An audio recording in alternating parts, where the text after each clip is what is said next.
time to start the breeding program, as Max releases a first-look trailer at its new prequel series, Dune Prophecy, and unveils 2 new characters. Stick around to find out who these new characters are and who will be playing them. I'm Brendan Sem for the New Wave Nerds. Like and subscribe below for more nerd content and commentary. Now let's read the news. From The Hollywood Reporter, Dune Prophecy teaser released by Max. A first look at the upcoming TV series based on the Sisterhood of Dune novel. Max has released a first look at its upcoming Dune TV series. Below is a teaser trailer for Dune Prophecy, which brings a tale from author Frank Herbert's sci-fi odyssey to the small screen this fall. The video was first shown during the Warner Bros. Discovery Upfront presentation in New York City on Wednesday. The official description reads, 10,000 years before the ascension of Paul Atreides, Dune Prophecy follows 2 Harkonnen sisters as they combat forces that threaten the future of humankind and establish the fabled sect that will become known as the Bene Gesserit. So I have the trailer here available on the Max YouTube. I'm going to play a little bit here for you. We're not going to play the whole thing. I think it's very fun. I really do like the imagery that they use throughout a lot of this. The universe would know us as the Bene Gesserit. It was a smooth transition. It kind of felt a little bit like Star Wars, though. It was just like a what do you call when they do like a circle? You know, anybody who's seen Star Wars knows what I'm talking about. I really like that guy. I can't remember his name at the moment. We'll go through it when we get to the cast list. I believe that is the Emperor of the Imperium at the time. But the actor has appeared in quite a few things. Power comes with a price. Remember that. That's where we'll leave off halfway through the trailer here. Go and give it a view for yourself. It's very fun. I want to say this show is really exciting to me. This is definitely something that I'm excited to see. I think the show itself is pretty interesting. This wouldn't have necessarily been my first choice for how to expand this universe out of the theater, but I'm glad that it's being done. I think the Dune Chronicles by Frank Herbert is just such an expansive story, and it's such a massive universe that I think it deserves to be told in more than one medium.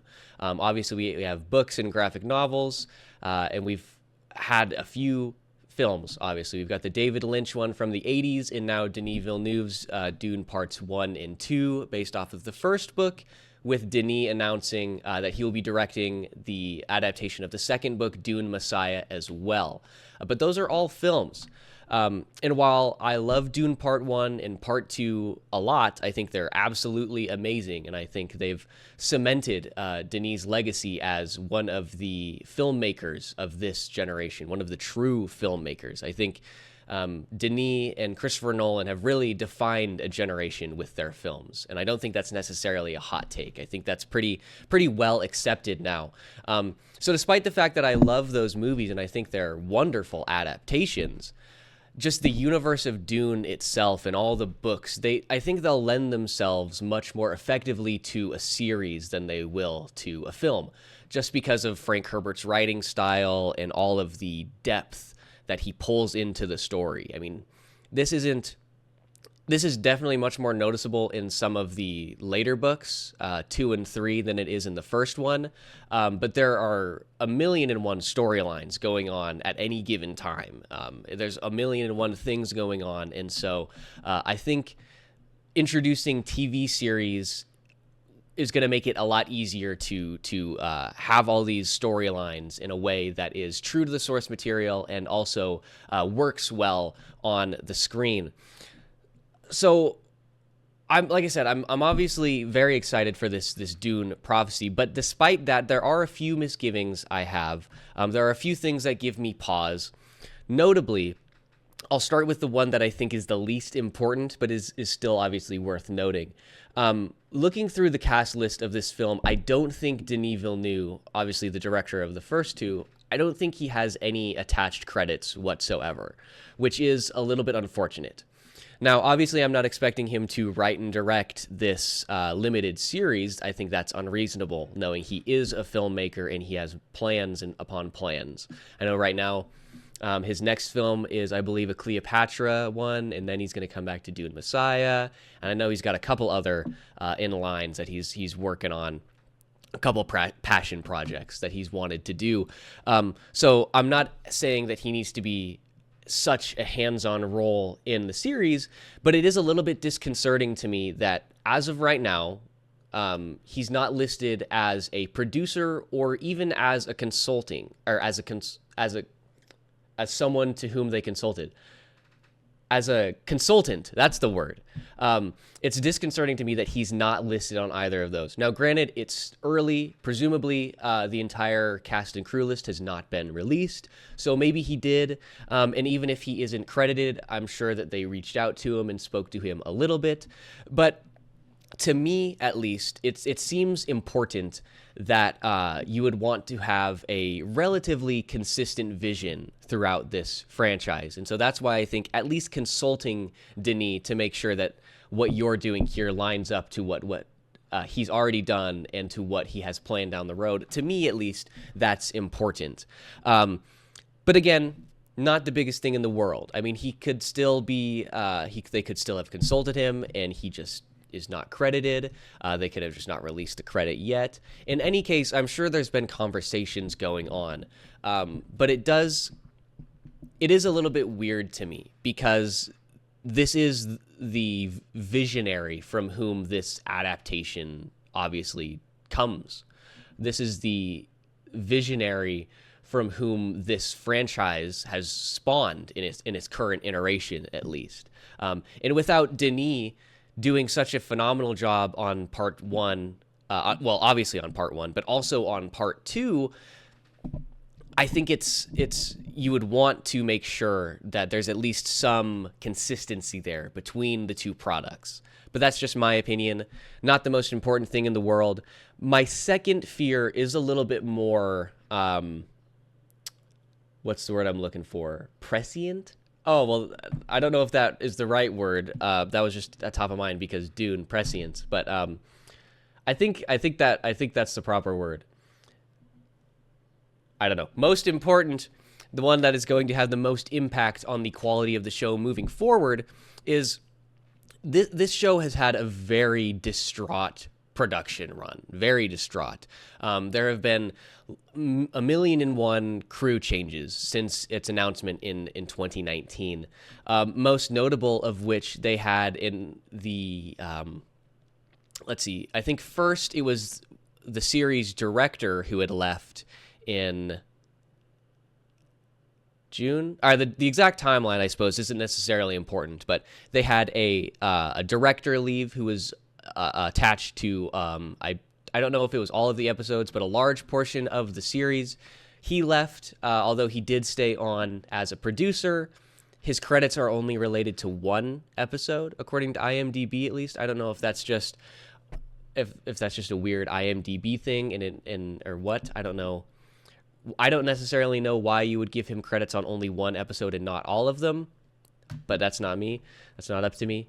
So after the director leaves, of course, staying on to be a producer, we also have one of the showrunners abandoning the show.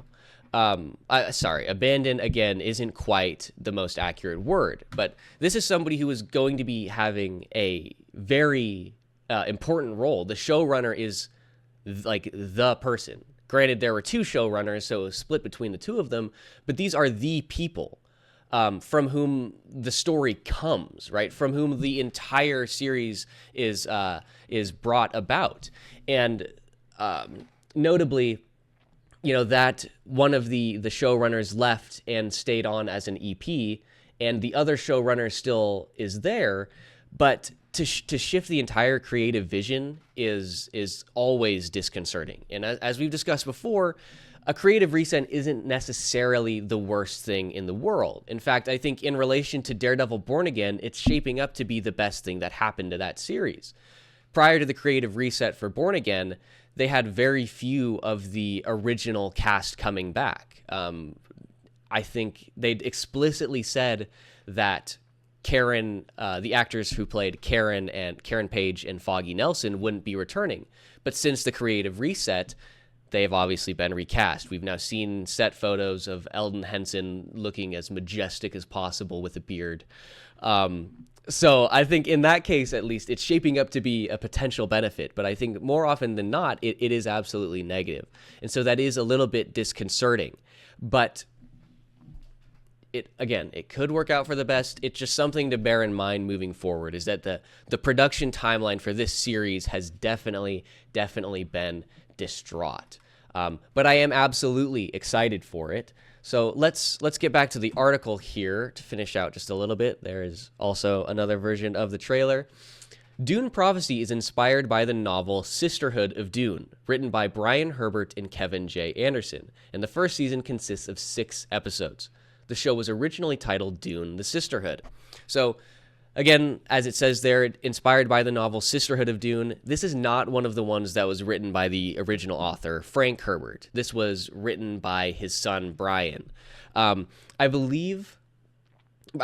has done a lot of work in the Dune universe. Obviously, he wrote Sisterhood of Dune. I know he wrote a book called Paul of Dune. And then I think there's novels about the history of, I don't know about all of the great houses, but I know that there's one on House Carino and House Atreides that I believe Brian Herbert has written as well. I haven't read those myself just yet. I'm still working through the Dune Chronicles proper. I'm about halfway through the 3rd book, and it's wonderful. For the record, I think Children of Dune is one of those things that I think should absolutely be adapted, but would be best suited to be adapted to a novel. So continuing down this article, the project follows the massive success of Dune Part 2, which has made $710 million worldwide at the box office. Dang. The series is co-produced by Max and Legendary Television. Legendary also produces the film franchise. Worth noting, it looks like they didn't put it in this article, but the entire franchise, both put together, Dune Parts 1 and 2, has obviously grossed over $1 billion now. The last number I had seen was 1.1 billion, but I think it must be more than that, because I think it must be around 1.2 or 1.3, because Dune 2 making 710, and I think Dune Part 1 made over $5 billion, I think. I'm not 100% sure on that, but I'm fairly certain.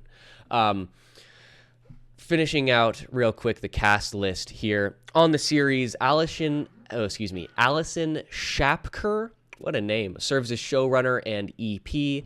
The series stars Emily Watson, Olivia Williams, Travis Fimmel, Jodie May, Mark Strong, Sarah Sophie Busnina, Josh Houston, Chloe Lee, Jade Anuka,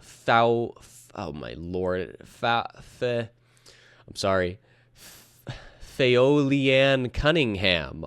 Oh man, if that's how that's pronounced, what a sick rhyme. Yo, when your name's a bar, you know you're blessed from birth. Edward Davis, Aoife Hines, Chris Mason, Shalom Brune Franklin, Jihei, which is one name, Taboo, which is a second name, Charitha Chandran, Jessica Barden, Emma Canning, and Yaren Han. Additional credits, Diane Ademu-John co-developed the series and serves as EP. Diane Ademu-John, that is the one who was previously a showrunner and has since stepped away to purely be an EP. So in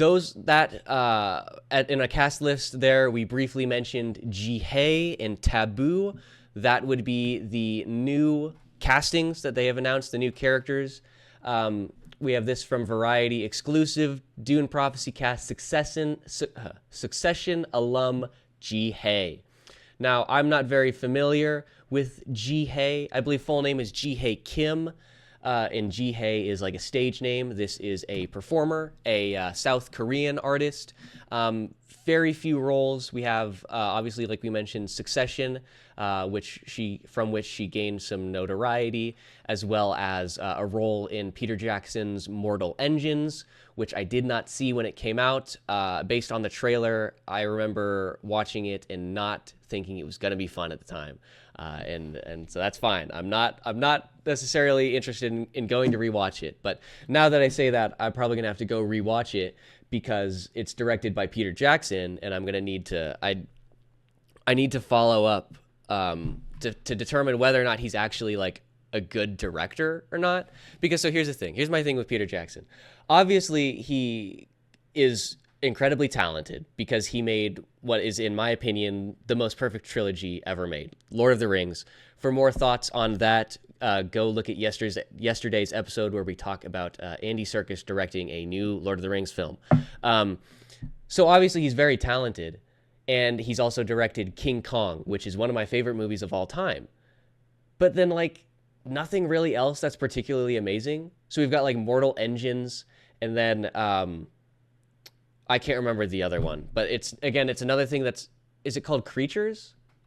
I don't know. Critters, I think. Or maybe that's not Peter Jackson. I might be completely wrong and just sullying his good name. But my point is... Obviously, he's very talented because he's had, these amazing things. And yet, both of those things that I named, Lord of the Rings and King Kong, they might only be good because they've got good source material, right? Like Mortal Engines didn't go over that well. And I think that's based on a book. I'm not 100% sure.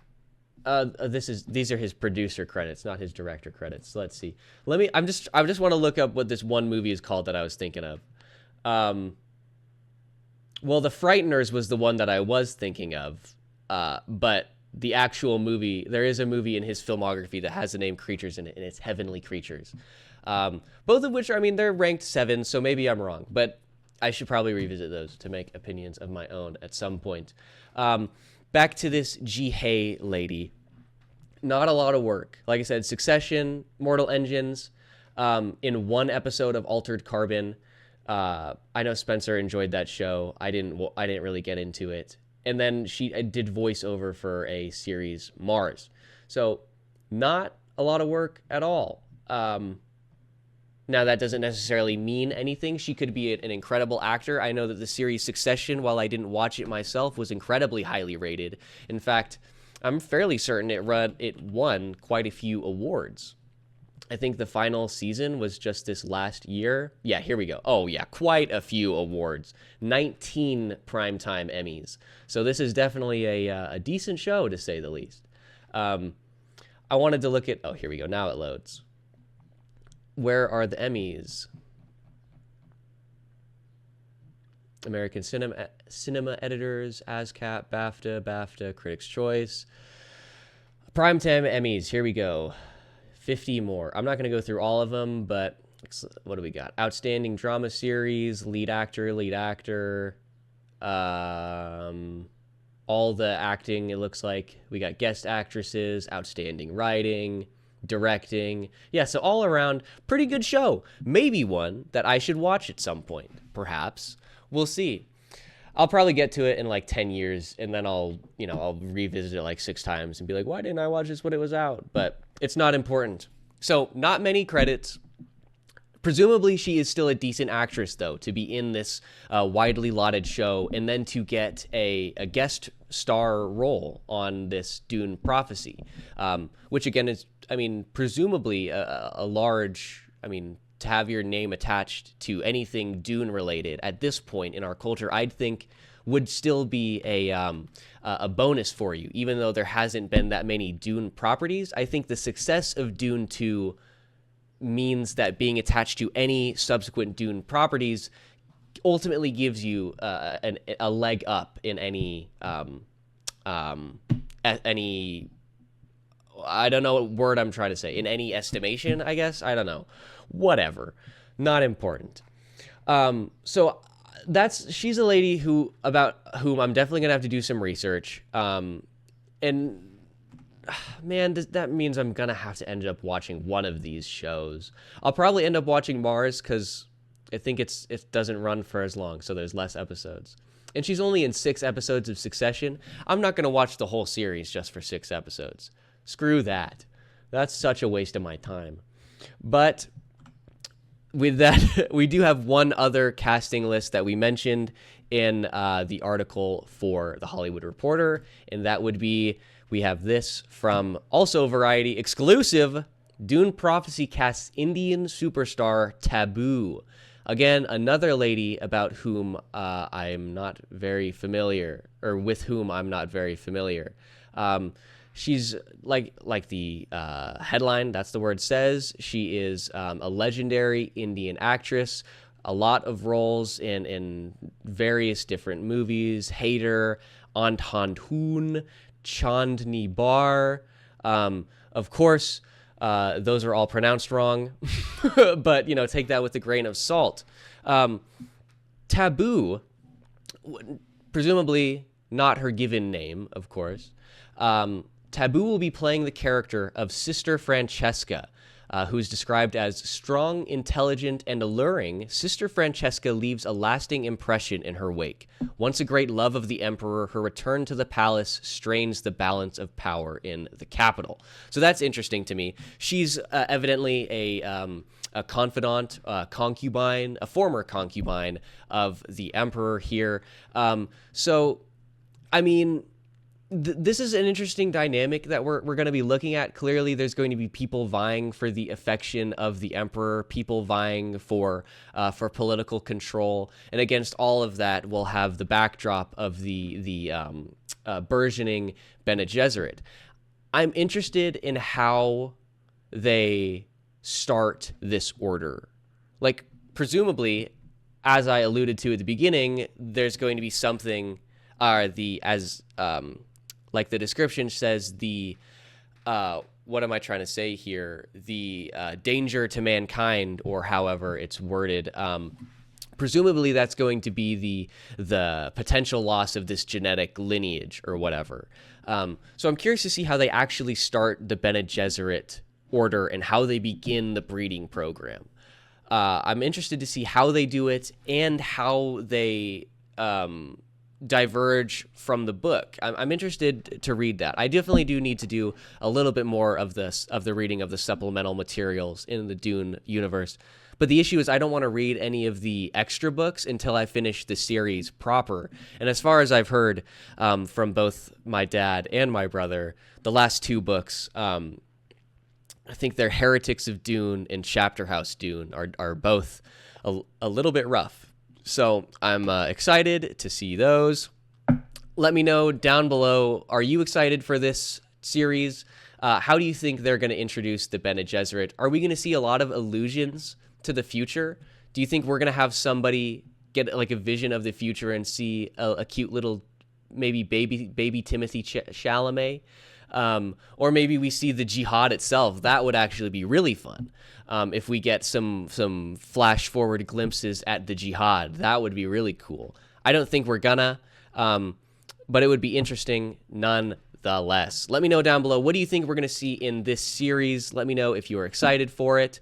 We'll be back here tomorrow with another news segment. That one, I believe, is going to be delivered by none other than Shade Sem, and we will catch you guys next time.